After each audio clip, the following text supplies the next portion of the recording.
काही जागांची नावं ही झाडांवरनं पडली आहेत असा तू एक पुसटचा उल्लेख केलास, तर ती गोष्ट काय आहे? उदाहरणार्थ कंबाला हिल आपल्याला माहीत असेल, हो, मुंबईतला हो. पेडर रोड एरिया जो आहे, तर तिकडे कुंभ हे वृक्ष खूप आढळत होतं. तिकडे खूप अच्छा. होते. कुंभवरनं कंबाला हिल असं त्या जागेचं नाव पडलेलं आहे. परेल आहे. परेलच्या ठिकाणी स्टिरिओस्पर्मम नावाचं झाड, ज्याला मराठीत पडल म्हणतात.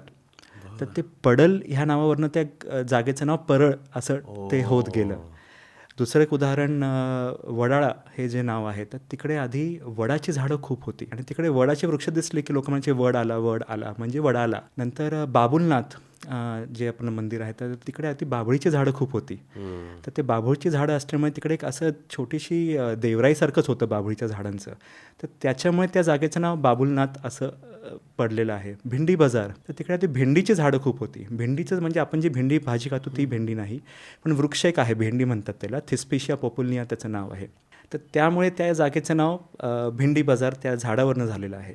चिंचपोकळी आपण म्हणतो, तर तिकडे चिंचेची झाडं खूप होती, त्यामुळे त्या जागेचं नाव चिंचपोकळी असं झालेलं आहे. पुण्यातलं पिंपरी चिंचवड, पिंपरीसुद्धा एक झाडाचं नाव आहे, फायकस ॲम्प्लिसिमा त्याचं झाडाचं नाव आहे, बॉटॅनिकल नाव. तर तिकडे ते पिंपरीची झाडं खूप होते आणि चिंच आणि वड होते खूप तिकडे, पिंपरी चिंचवड. तर ते झाडांच्या नावावरनं त्या जागेचं नाव ठरलेलं झालं.